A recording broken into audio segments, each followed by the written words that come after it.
Esse mês de abril, nós estamos celebrando o mês do aniversário da igreja. E o tema tem sido conquistados para uma vida em comunidade. Eu tenho dito desde a primeira mensagem nessa série que Deus, Ele enviou seu Filho para morrer na cruz do Calvário por nós, não apenas para a gente herdar a vida eterna, não apenas para a gente ter o perdão dos nossos pecados, mas Jesus se sacrificou por nós para nos dar o privilégio da gente fazer parte da família de Deus. Então, nós não fomos salvos apenas para a eternidade, mas para fazer parte do corpo de Cristo. Você não foi salvo para continuar vivendo sozinho. E nós temos buscado como igreja viver essa comunhão intensa, onde a gente conhece uns pelos outros, conhece uns aos outros, não apenas o nome ou a fisionomia, mas a gente começa a conhecer o dia do aniversário, o gosto uns dos outros, e não coloca cebola não na comida que Alcides não gosta, né, Alcides? Alcides está conversando na hora do culto. Você gosta de cebola, meu irmão? Tá vendo? Você conhece as pessoas com mais intimidade. Por exemplo, uma família muito boa para você viajar para a praia, Diego e Meire. Não é verdade? Se você for, vá com roupa de banho, de mergulho, com guarda-chuva, guarda-sol. Principalmente guarda-chuva, né? É brincadeira. Mas a gente vai conhecendo uns aos outros. Você acredita que Jesus te salvou para viver em comunidade, em família? Acredita? Amém? E aí nesse mês nós estamos estudando então sobre o que é igreja. E a primeira vez que aparece no Novo Testamento a palavra igreja está nesse trecho de Mateus 16. Vamos ler do versículo 13 até o versículo 20, diz assim a palavra do Senhor. Indo Jesus para a região de Cesareia de Filipe, perguntou a seus discípulos: quem os outros dizem que é o Filho do Homem? Eles responderam: uns dizem que é João Batista, outros dizem que é Elias, e outros dizem que é Jeremias, ou um dos apóstolos. Ao que Jesus perguntou: e vocês, quem dizem que eu sou? Respondendo Simão Pedro disse: o Senhor é o Cristo, o Filho do Deus vivo. Então Jesus afirmou: bem-aventurado é você, Simão Bar-Jonas, porque não foi carne e sangue que revelaram isso a você, mas o meu Pai que está no céu. Também eu lhe digo que você é Pedro, e sobre esta pedra edificarei a minha igreja, e as portas do inferno não prevalecerão contra ela.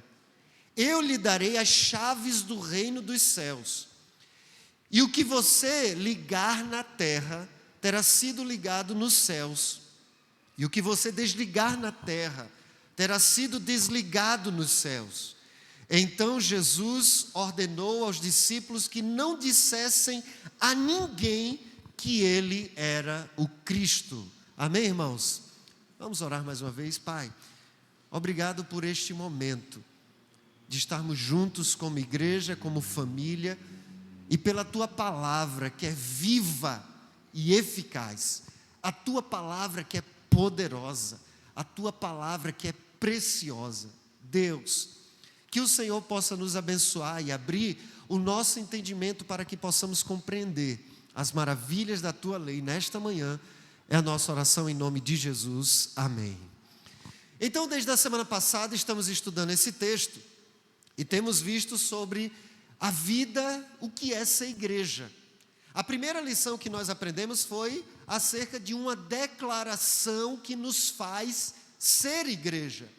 Ser igreja não é apenas frequentar cultos.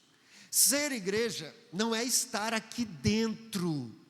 Ser igreja está baseado em uma declaração que todos nós um dia precisamos fazer. Talvez você já fez, talvez você não fez. Baseado nas duas perguntas que Jesus fez. Olha, quem dizem que é o Filho do Homem?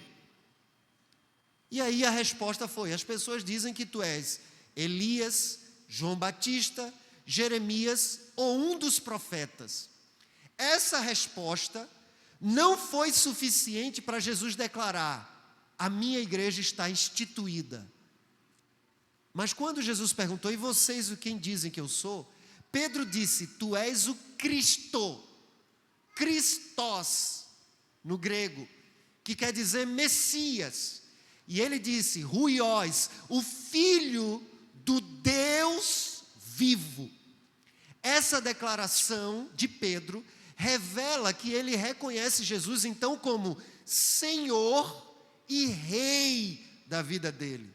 Então, o que nos faz igreja não é a gente começar a frequentar um culto, não é a gente ir a reuniões de uma igreja.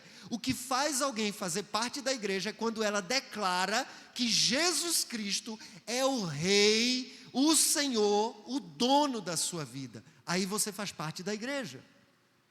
Agora, também, nós aprendemos que há um fundamento que nos edifica como igreja.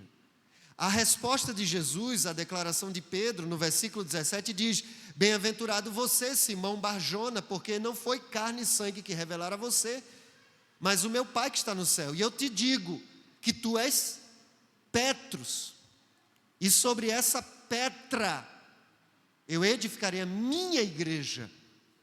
Pedro, você é uma pedrinha, e sobre esta pedra eu edificarei a minha igreja. E a pergunta na mensagem de domingo passado à noite foi: quem é essa pedra? A resposta é: a pedra é Jesus. E quando Jesus disse: eu edificarei a minha igreja, ele não estava dizendo: eu vou edificar prédios materiais. Ele está edificando sim um prédio espiritual, do qual eu e vocês somos uma pedrinha desse prédio. Logo, quando Jesus diz: eu edificarei a minha igreja, ele está dizendo: eu vou edificar a sua vida. Então aprendemos domingo passado à noite que Jesus, ele quer edificar a minha vida, a minha salvação. Ele quer ser a base da minha salvação, o fundamento da minha salvação. Ele quer ser a base do meu crescimento espiritual. Jesus precisa ser tudo na sua vida. E quando ele se torna o tudo para o seu viver, então você começa a crescer e viver a vida plena que ele tem para você. Eu estou tão feliz porque essa manhã eu estava orando e eu disse: Senhor, tem um casal que faz tempo que eu não vejo no culto, traz eles, e eles estão aqui. Então eu estou tão feliz porque Deus ouve as nossas orações. Esse é o Deus que eu creio, um Deus que edifica, um Deus que ouve, um Deus que fala. Ele é um Deus vivo e um Deus verdadeiro, amém, irmãos? Hoje eu quero falar sobre a última lição que eu aprendi nesse texto, baseado então nos 3 últimos versículos, quando Jesus diz assim: olha, sobre esta pedra edificarei a minha igreja, e agora, e as portas do inferno não prevalecerão contra ela. Eu quero falar sobre a missão da igreja, a missão que nos impulsiona, a missão que nos move. Nós não somos igreja apenas para participar do culto, nós somos igreja porque temos uma missão. Você tem uma missão de Deus. Deus quer usar a sua vida poderosamente. Essa igreja tem uma missão de Deus. Deus quer nos usar poderosamente. Você crê nisso, irmãos? Amém? Sabe, essa semana eu recebi uma notícia que foi para mim devastadora. Devastadora. O Bruno, não sei se ele viu, a Mônica Emily, lembra? Que de lá na nossa igreja, filha de Pernambuco, da irmã Zaira, né? Não, a irmã Zezinha, Zeza, irmã Zeza. Ela postou acerca de um primo dela. E ela disse assim: ore pela família do meu primo. Esse meu primo, ele teve conflitos familiares. Tudo indica que a esposa largou ele, alguma coisa assim. E ele disse assim para a esposa: olha, eu vou me matar se você me deixar. E ela deixou ele. E ele falou para a família: olha, eu vou me matar se ela me deixar. Resumindo, ele tomou veneno de rato, irmãos. Ele tomou veneno de rato. E a família, quando chegou lá, ele acordou, ele acordou e disse assim: olha, eu vou morrer. Por quê? Porque eu tomei veneno de rato. E tomou. E não deu tempo. E ele morreu. Não deu tempo do SAMU chegar, socorrer. Mas ele ainda teve o tempo de lucidez, de dizer o que fez e de ver que iria morrer. Irmãos, quando eu vejo a notícia dessa, eu não consigo brincar de ser crente. Eu não consigo brincar de ser pastor. Eu não consigo brincar de achar que a nossa igreja, que nós somos igreja apenas para celebrar cultos, mas nós temos uma missão dentro de nós. A primeira coisa que eu aprendo dentro desse texto, a partir do versículo 18, quando diz assim: olha, eu digo a você, você é Pedro, sobre essa pedra eu edificarei a minha igreja, e as portas do inferno não prevalecerão contra ela. A nossa missão como igreja diz respeito a um embate frontal contra o poder do inferno. As portas do inferno não prevalecerão contra a minha igreja. Eu ia pedir para cantar, mas a gente terminou cantando a música sem eu pedir. É o Espírito conduzindo. O inferno não pode prevalecer se a igreja chega. Existem lugares dominados, sim, pelo império das trevas, pelo inferno. Ontem eu e o Edson, nós fizemos uma viagem, eu preguei no lugar, mas onde estávamos indo, tinha lugar que a gente passava e eu sentia uma opressão e eu sabia, este lugar, o que está prevalecendo é o império das trevas e não a igreja. A visão que nós temos que ter desse texto, primeiro, é que essa luta entre o reino de Deus e o império das trevas não é uma luta de forças iguais, onde está assim, estamos vencendo. Não. A luta é, chegou a igreja, vai mudar a realidade daquele lugar. Você crê? Amém. Sabe qual é a maior luta? É a igreja ir. O maior desafio é a igreja acreditar e ir. O maior desafio é a igreja se colocar. Aqui vai mudar. Aqui vai mudar. Em João capítulo 1 diz assim: a luz chega e as trevas se dissipam. Eu não sei você, tudo normal na elétrica da sua casa. Se você liga o interruptor, a lâmpada acende, há uma briga, claridão, escuridão ou não. Chegou a luz, o que acontece? A escuridão sai. Essa é a imagem que Jesus está falando da igreja. O inferno, as portas do inferno, eles não prevalecem. Quem prevalece é a igreja do Deus vivo. A luta está entre nós, a gente se portar. Sabe? Agora, é interessante que começa com a expressão de Jesus dizendo: eu digo a vocês. Eu digo a você, Pedro. Eu digo. A igreja não vai na autoridade de nenhum pastor. A igreja não vai na autoridade de nenhum líder humano.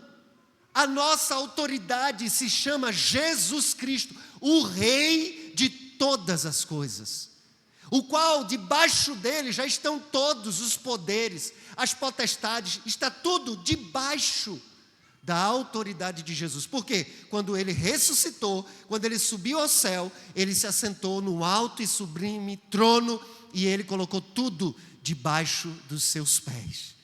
Agora, quem está aqui representando Cristo? A igreja. Quando nós chegamos, a realidade tem que mudar. Então, a expressão, eu lhe digo, vem com a autoridade da própria pessoa de Jesus Cristo em si mesmo. Ele é o Cristo, ou seja, o Rei, o Filho do homem, a figura prometida por Deus. Ele é o Filho de Deus e ele é o único que tem autoridade para falar isso. As portas do inferno não prevalecerão contra a minha igreja. Essa expressão, portas do inferno, ela seria melhor traduzida, em algumas Bíblias tem as portas do Hades. A versão grega, que é a Septuaginta, vai traduzir como Sheol, mas na verdade, Hades era o nome que os antigos gregos davam aos deuses que tinham autoridade sobre o mundo dos mortos. Portas do inferno, ou porta do Hades, era uma expressão oriental para se referir à corte, o trono e o poder e a dignidade do mundo interior, e aqui especificamente o poder da morte. Então a primeira lição que eu aprendo baseado nisso é que promover vida é a missão da igreja. O que nós temos que ser? O que nós temos que fazer? Promover vida. As pessoas estão morrendo, estão sem esperança e desiludidas, estão tirando a vida, porque sem Cristo, de fato, nenhum sofrimento, ele faz sentido. Mas a igreja tem o poder de levar vida. O poder de levar vida.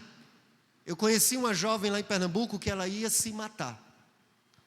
Ela subiu no telhado de uma escola para se matar. Mas quando ela chegou lá no telhado, sabe o que é que tinha lá? Um Novo Testamento dos Gideões Internacionais. Alguma criança recebeu na escola e não quis e jogou no telhado.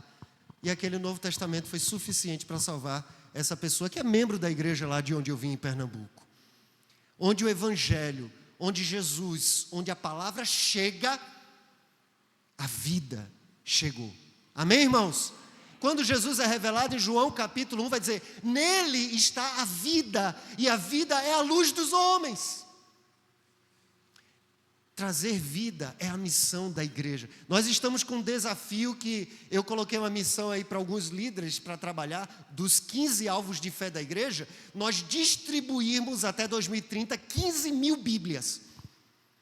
O orçamento que eles me passaram de quanto isso vai custar está muito além do que nós podemos fazer. Mas eu estou tranquilo, porque eu creio no Deus que é o dono do ouro, da prata, é dono de todas as coisas.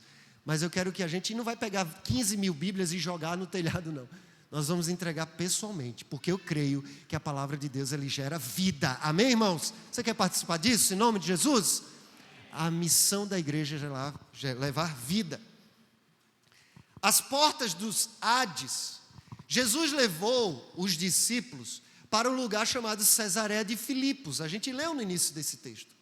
Lá existia um local chamado de portas do inferno.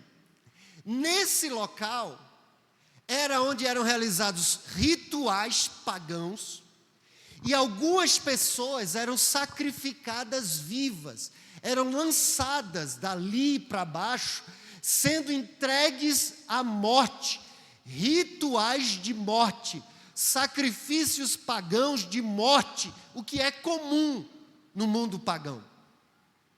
Jesus leva os discípulos para esse lugar, exatamente, e era um lugar que o judeu tinha medo de passar. Jesus era punk.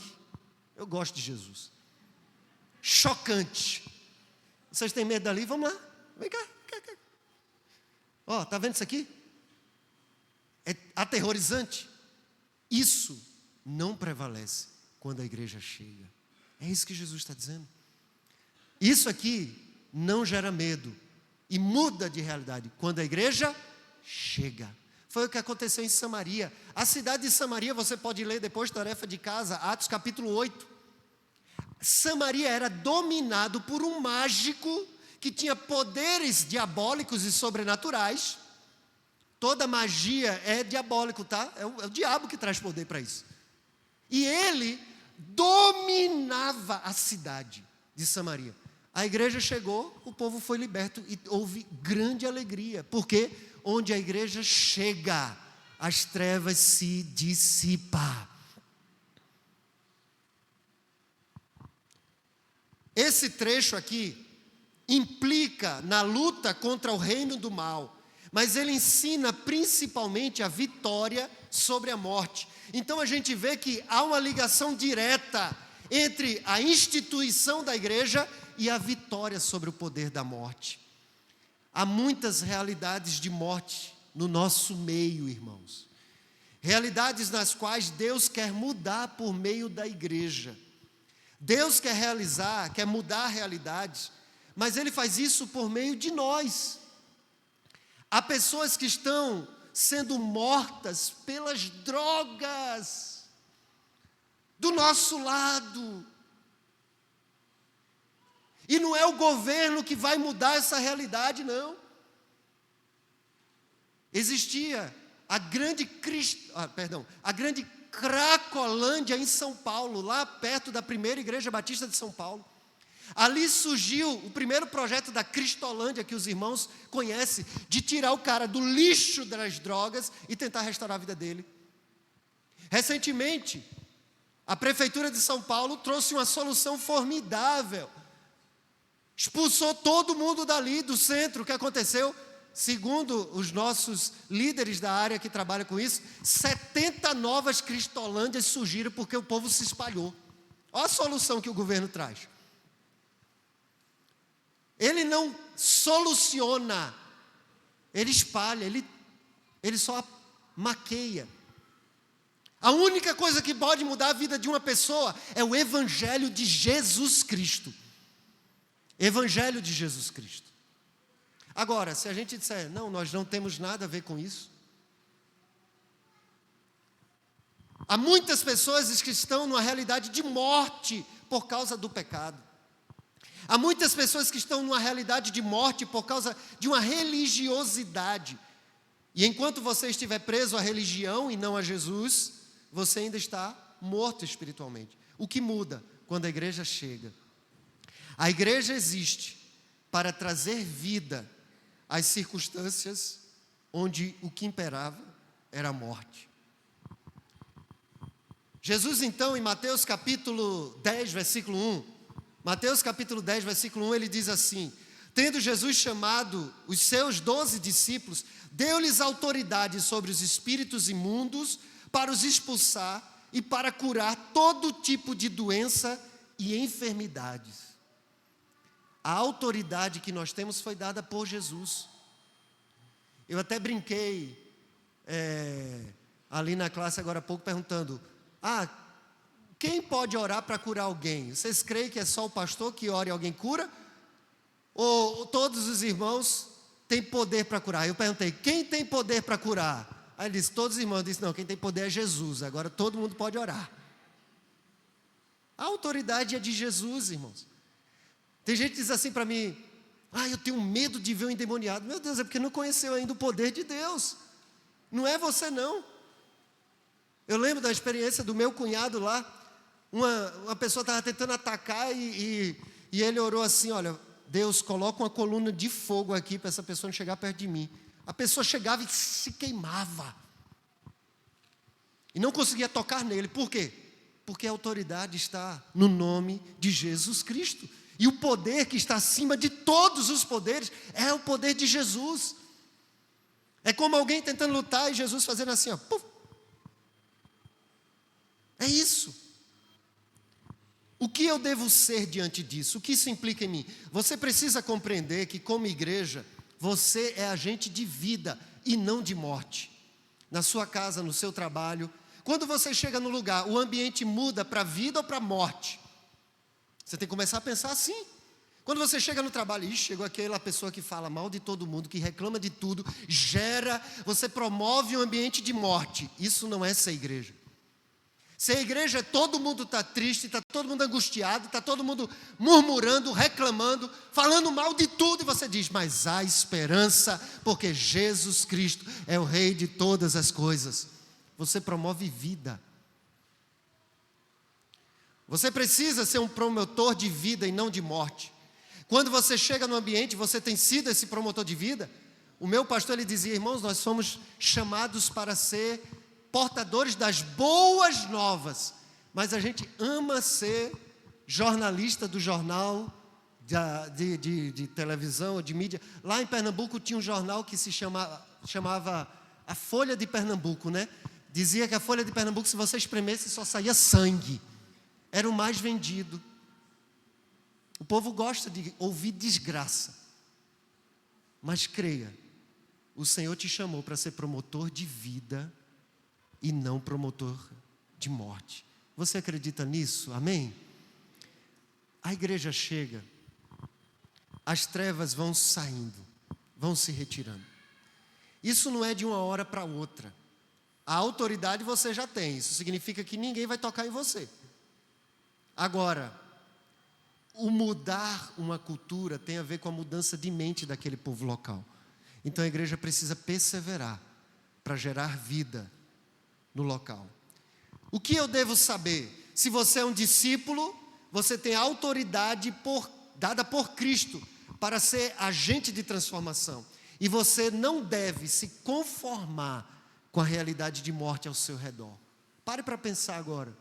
O que ao seu redor você começa a perceber que tem realidade de morte e que você precisa proclamar vida naquele lugar. Segunda lição que eu aprendo: eu preciso ser rápido porque me restam 2 minutos negativos. Segunda lição: proclamar reconciliação é missão da igreja.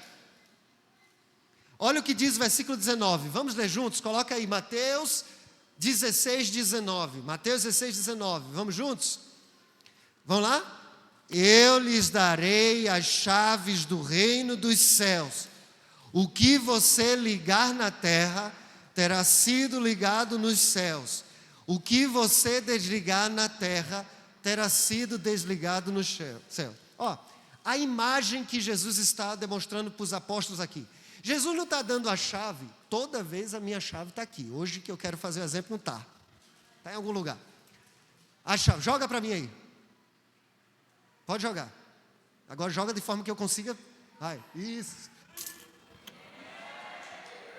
Quase que quebra o violão do Alex. Cadê Alex? Ele respirou fundo ali, viu? A imagem não é assim, ó. Ó, Pedro, toma a chave do céu e tu agora é o dono, o Todo-Poderoso. Não. Pense o imaginário judeu. Pense o imaginário que Jesus está falando, reino dos céus. Agora pense um castelo. Ele está falando de um castelo que tem uma porta. E ele está dizendo: Pedro, olha, você vai trabalhar para mim como aquele que vai chamar pessoas e trazer para dentro do castelo, que é um lugar seguro. Essa mesma chave, ela é dada no capítulo 18, você vai ver a mesma expressão, ligar, para todo mundo. Então não é só para Pedro, não. O que vocês ligarem, está falando da igreja. Isso é a missão de reconciliação. Olha o que diz Isaías capítulo 22, versículo 20 e 22. Naquele dia chamarei o meu servo Eliaquim, filho de Ilquias. Eu o vestirei com a túnica que você usava, irei cingi-lo com a faixa que era sua e lhe entregarei nas mãos o poder que você tinha. Ele será como um pai para os moradores de Jerusalém e para a casa de Judá. Porei sobre ele o ombro dele a chave da casa de Davi. Ele abrirá e ninguém fechará, e fechará e ninguém abrirá. É a chave do mordomo. O Senhor entregou para nós a chave do mordomo. Nós não somos os donos, mas temos a missão de abrir para as pessoas entrarem. Agora, a visão então é essa. As chaves são símbolo da capacidade de abrir e explicar as verdades do Evangelho. E também uma missão e comissão dada por Cristo para que alguém as use. O que são as chaves? É a missão e a capacidade de explicar o Evangelho. Tanto que Pedro ganhou a chave, o que é que ele fez? Ele foi pregar o Evangelho. Em Atos 3, Atos 2, Atos 4, o que é que Pedro faz com a chave que estava na mão dele? Ele prega, ele explica o Evangelho. As chaves do céu têm a ver com o ministério da reconciliação. Eu quero ler esses 3 versículos. 2 Coríntios 5, 18 a 20. Ora, tudo isso provém de Deus que nos reconciliou consigo mesmo, por meio de Cristo, e nos deu o ministério da reconciliação. A saber que Deus estava em Cristo reconciliando consigo o mundo, não levando em conta os pecados dos seres humanos, e nos confiou a palavra da reconciliação. Então é missão nossa chamar pessoas que estão fora do reino de Deus e chamá-las para dentro, explicando o Evangelho. O que isso significa? Significa que temos o privilégio e a responsabilidade de ligar pessoas novamente com Deus. Paulo vai dizer em 1 Coríntios 9, 16, se eu anuncio o Evangelho, não tenho do que me gloriar, porque sobre mim pesa esta obrigação, e ai de mim, se não anunciar o Evangelho. Tudo que você ligar na terra terá sido ligado no céu, o que você desligar na terra terá sido desligado no céu. Então, Deus deseja que você seja um agente de reconciliação de pecadores. Devemos começar ouvindo Deus falar. Quem são as pessoas que o Senhor quer que eu fale? Eu não nasci pastor não, irmãos, e nem um evangelista. Quando eu entendi a minha missão, eu comecei a orar. Deus me usa, Deus mostra as pessoas que eu preciso compartilhar. Eu falei com os irmãos quando voltei de férias agora no avião, eu orando, e Deus me mostrou para compartilhar com a senhora que estava do meu lado, e eu compartilhei o Evangelho para ela, foi impactante, dei a Bíblia que eu tinha acabado de comprar para ela. Ministério de reconciliação. Devemos sempre buscar estar sensíveis à voz do Espírito Santo. Devemos obedecer às ordens do Espírito Santo e devemos pedir ao Senhor oportunidades de compartilhar. Aceite o ministério de reconciliação que está em suas mãos. Última lição. O versículo final desse trecho, versículo 20, diz assim: então Jesus ordenou aos discípulos que não dissessem a ninguém que ele era o Cristo. Aí você diz, oxe, isso está totalmente contrário ao que a gente acabou de dizer. Você está mandando a gente proclamar e Jesus não disse que não era para contar nada a ninguém. Aqui nesse momento eles não podiam contar. Até o momento da cruz. E Jesus disse logo depois, olha, tudo que eu contei para vocês em segredo, agora espalhem, gritem nos telhados. E eu aprendi que há um tempo oportuno para a missão da igreja. O tempo dessa igreja vai passar. Eu vou dizer uma coisa que talvez choque alguns, mas eu tenho uma suspeita teológica, espiritual, de estudioso. Nós temos a Igreja Universal de Cristo, a igreja do mundo inteiro, universal no sentido de o mundo inteiro. Essa igreja é eterna, vai viver a eternidade com Ele. Mas a igreja local, um grupo, uma congregação de pessoas, eu acredito que toda igreja local ela tem um ciclo de vida, como todo ser humano. Ela nasce, ela cresce, ela envelhece e ela morre. Às vezes a gente olha para a Europa, eu vi recentemente um vídeo de templos que viraram academia. Passou. Eu vejo igrejas dos Estados Unidos, e agora eu estou falando de instituições, diferenciem, tá? A igreja como organismo e uma instituição local, que fecharam. O que eu quero dizer com isso é que tem o tempo oportuno dessa igreja pregar o Evangelho, mas vai passar. Olha o que diz João capítulo 9, versículo 4. É necessário que façamos as obras daquele que me enviou, enquanto é dia. A noite vem, quando ninguém pode trabalhar. Eu mandei um recado para um pastor, que é o presidente da Ordem dos Pastores Batistas do Brasil, ontem à noite, dizendo: olha, amanhã eu vou usar um texto que você pregou há 10 anos, que impactou a minha vida. Pastor Adilson, ele foi missionário da Junta de Missões Mundiais. Temos uma missionária de Missões Mundiais ali, que vai pregar hoje à noite, vai comer conosco. Olha, onde tem crente tem comida, viu, minha irmã? É uma bênção, né? Ela vai pregar à noite aqui na igreja. Irmão Adilson, ele pregou, pastor, há 10 anos atrás, aqui em Barra do Piraí, e ele estava dando testemunho, dizendo: a noite chegou para a Europa. 10 anos atrás ele estava falando isso. E eu estou falando isso para essa igreja porque é o seguinte: vai chegar um momento em Resende que a gente vai dizer: puxa, já não dá mais para a gente fazer o que a gente poderia ter feito agora. Há uma janela de oportunidade para esse tempo, para essa geração, para mim e para você, que somos nós que temos que cumprir, mas vai passar. Vai passar. E eu quero ser resposta de Deus para esse tempo. Eu quero fazer o que Deus quer que eu faça como pastor nesse tempo. Eu não quero negligenciar. Eu não quero perder tempo. Você quer perder tempo? Quer perder tempo? Isaías 55, 6 e 7 diz assim: busquem o Senhor enquanto Ele pode ser encontrado. Enquanto Ele pode ser encontrado. Invoquem-no enquanto Ele está perto. Se está dizendo busque enquanto pode ser encontrado, chega um momento em que já não pode mais achar. Invoque enquanto Ele está perto. Chega um momento que vai estar tão distante de você, que você já não vai mais poder invocar.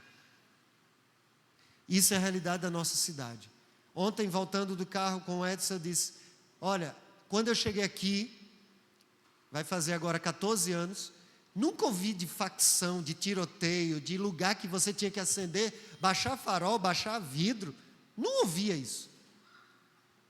Está chegando. A gente pode dizer: não temos nada a ver com isso, ou dizer: não, nós não vamos aceitar essa realidade em nossa cidade. Aqui o Evangelho de Cristo vai prevalecer. Agora isso requer a gente orar mais, pagar o preço, mas eu creio no avivamento que pode acontecer, e nós estamos buscando por isso, e nós vamos ver isso acontecer. Amém, irmãos? Que dificuldade eu estou hoje. Eu quero encerrar orando o seguinte: hoje eu quero oferta de vidas que querem se comprometer com a grande comissão. Eu não estou dizendo que você vai para o campo missionário agora, não, vai ter o apelo já já. Mas você quer dizer assim: Senhor, eu quero me comprometer, não sei como, nem quando, nem de que jeito eu vou fazer. Mas eu quero assumir um compromisso, e é muito sério esse compromisso hoje, com a tua grande comissão. Sabe, eu anotei aqui, Deus, Ele não está comprometido com as coisas passageiras. Deus está comprometido com a grande comissão. Ele está comprometido com que seu Filho, que é a salvação, se torne conhecido. E eu quero perguntar a você: você quer dizer, é uma oferta, tá? E quando você está ofertando, você não sabe o que Deus vai fazer com a oferta. A oferta é de vida, assim: Senhor, eu quero entregar a minha vida. Eu quero entregar a minha vida, assumindo um compromisso de ser comprometido com a grande comissão, tornar o teu Filho Jesus conhecido até os confins da terra. O que Ele vai fazer com essa tua entrega, eu não sei. Eu não sei. Eu sei o que Ele fez com a minha. Segundo, Eu tive na Bahia, os irmãos sabem, alguns dias atrás. Eu fui na Cristolândia da Bahia, também. O coordenador Aurélio disse assim para mim: pastor, a gente não está precisando de recurso. A gente está precisando de pessoas. São pessoas. Eu saí de lá, tinha 26 homens. 26 homens que foram tirados da rua e colocados lá para serem cuidados, tratados e voltar com a dignidade de um salvo. Esse é o sonho e a nossa oração. Aí ele disse assim: pastor, mas olha, a nossa equipe hoje tem 4 homens. Os homens estão em extinção. 4 homens. Quando um fica doente, o outro está de folga, fica 2 dormindo aqui. Agora pense, acontece algum BO, tem 2 para controlar 26 homens. Mas tudo está no controle de Deus. O que mais me chocou? Chocou positivamente, né? Foi a vida do filho desse coordenador, que é o Aurélio, o filho dele é o Guilherme. Eu acho que ele está com 19 anos. Ele terminou o ensino médio. E o pai: e aí, você vai fazer qual faculdade? Ele disse: eu não vou fazer faculdade agora. Eu quero ser um missionário radical. Eu vou para Cristolândia. Ele é um dos que está lá, nesses 4. Ele é um dos que está cuidando do menino que a gente mandou para lá, na semana retrasada. E aí eu dormi na casa do coordenador e eu orando: Senhor, eu estou dormindo na cama do Guilherme. E ele está lá na missão. Agora já está no 2º ano de radical. E eu vi o Guilherme, irmãos, o pai, graças a Deus, a família tem as suas condições. Eu vi o Guilherme lá, na Cristolândia, a camisa dele, eu acho que dava para ver, através da camisa dele e do outro lado. Uma camisa já toda surrada. Camisa Cristolândia, camisa Jesus Transforma, camisa de missões. Uma bermudinha simples. E não é porque eles não têm condição de comprar, não. Aí o pai dele disse: pastor, o coração dele está todo rendido à obra. A mãe dele deu um tênis novinho, branquinho. De repente a gente estava no culto da igreja e a mãe olhou um tênis, eu não vi nada. A mãe disse: aquele tênis é do Guilherme, mas estava no pé de outra pessoa. Não, não é não. Tem certeza? A mãe disse: eu sei, fui eu que comprei. A mãe sabe até os riscos que tem, né? Perguntou: Guilherme, o que foi? Pai, ele estava vindo de chinelo para o culto. Sabe, tem muitos jovens hoje que estão indo em busca de guardar tesouros aqui na terra, que o verme corrói, o ferrugem corrói, o verme vai apodrecer tudo. Não vai levar nada. Diploma, os que eu não coloquei no quadro lá em casa, não tem nem 20 anos, já está tudo amarelado. Comido de bicho ao redor. Não vai. Nós não vamos levar. Enquanto eu orava, Deus falou para fazer esse apelo hoje pela manhã. Eu quero perguntar: aquele que deseja se ofertar sim para o campo missionário, dizer: eu quero entregar minha vida, eu vou ofertar, eu vou para o radical, eu vou cuidar de gente, eu vou ser um agente de vida e não de morte. Eu quero pedir à igreja a fechar os seus olhos nesse instante. Feche seus olhos. Eu vou perguntar se você deseja se colocar diante do Senhor. São 2 desafios. O primeiro: eu quero me comprometer com a grande comissão. Eu quero pedir isso ao Senhor. Se for esse o seu desafio, fica de pé. Você fica de pé de olho fechado, para ninguém ver e nem ver quem está ficando. É só se ofertar. Eu quero me comprometer. Eu vou fazer mais para que o Cristo, o Filho de Deus, se torne conhecido. Mas talvez você queira dizer: não, eu quero me ofertar, porque eu quero ir para o campo missionário. Onde, quando, como, eu não sei. Mas esse é o meu compromisso nessa manhã. Se isso aqui que você quer dizer para Jesus, eu sei que essa igreja vai plantar mais igrejas, a gente vai precisar de missionários que vão. Eu queria ficar com todo mundo juntinho, como a galinha junta os pintinhos, mas não tem como não. A gente vai ter que mandar para fora de Resende. Se você quer se ofertar nessa manhã ao Senhor, fica de pé. Senhor Jesus, o Senhor está vendo cada vida que está sendo ofertada ao Senhor nesta manhã. Pai, em nome de Jesus. Recebe, ó Deus, a oferta e o compromisso que essas pessoas estão tendo contigo, em nome de Jesus. De se colocar em compromisso, de anunciar e de tornar o teu filho cada vez mais conhecido. Talvez alguns estão ofertando, dizendo: não, Senhor, eu não quero só esse compromisso aqui, mas eu quero ir para o campo missionário. Que o Senhor me use para o louvor da tua glória. Mostra, Senhor, a tua vontade para eles e o teu querer, em nome de Jesus. Amém. Você pode sentar, em nome de Jesus. Eu quero finalizar, a gente vai encerrar. Irmãos, hoje é um dia muito